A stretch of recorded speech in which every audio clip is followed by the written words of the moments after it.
Disturb பண்ணாத.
திருப்பத்தூரில் உள்ள தனியார் பள்ளியில் சிறுத்தை ஒன்று நுழைந்ததால் பரபரப்பு ஏற்பட்டுள்ளது. கூடுதல் மற்றும் கள தகவல்களை வழங்க இணைகிறார் செய்தியாளர் செங்குட்டுவன். வணக்கம் செங்குட்டுவன், தற்போது சிறுத்தையை பிடிக்க என்ன நடவடிக்கை மேற்கொள்ளப்பட்டு வருகிறது, விவரங்கள் என்ன?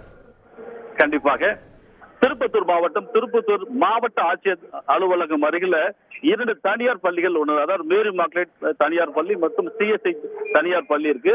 அந்த தனியார் பள்ளியில இன்று மாலை சுமார் 4 மணி அளவில் ஒரு 10 வயது சிறுத்தை திடீர்னு அந்த பள்ளி வளாகத்துக்குள்ள நுழையுது.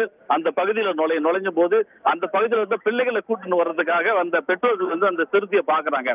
ஒரு வீட்டின் அருகில் அந்த சிறுத்தை ஜம்ப் ஆகி குதிக்குது. அதை குழந்தைகள் அழைத்து சென்ற ஒரு பெற்றோர் பார்த்து அருகில் உள்ளவர்களுக்கு தகவல் சொல்றாங்க. தகவலின் பேரில் திருப்பத்தூர் பகுதிகளில் பரபரப்பு ஏற்படுது. இதனை அறிந்த திருப்பத்தூர் மாவட்ட ஆட்சித்தலைவர் தர்பகராஜ் மற்றும் திருப்பத்தூர் காவல்துறை கண்காணிப்பாளர் ஆல்பர்ட் ஜான் ஆகியோர் தலைமையிலான வனத்துறையினர் சம்பவ இடத்திற்கு விரைந்து அந்த பகுதியில் சிறுத்தையை பிடித்து பல்வேறு நடவடிக்கைகளை மேற்கொண்டு வருகிறாங்க. மேலும் பொதுமக்கள் இது குறித்து எந்த விதமான அச்சமும் பட தேவையில்லை என்கின்ற ஒரு அறிவுறுத்தலை சொல்றாங்க. எந்த விதமான உயிர் சேதங்கள் என்று எந்த விதமான பிரச்சனைகளும் இன்றி இந்த சிறுத்தை பிடிக்கப்படும் என்று மாவட்ட ஆட்சித்தலைவர் நம்மளிடம் கூறியிருக்கிறார்.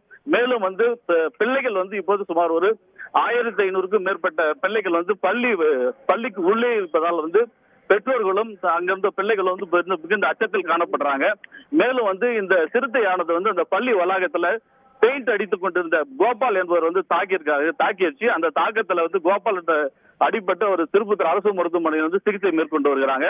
மேலும் இந்த சிறுத்தையை பிடிப்பதற்காக வலையை கொண்டு வனத்துறையினர் போராடி வருகிறார்கள். இந்த நன்றி செங்குட்டுவன், உங்களுடைய கள தகவல்களுக்கு.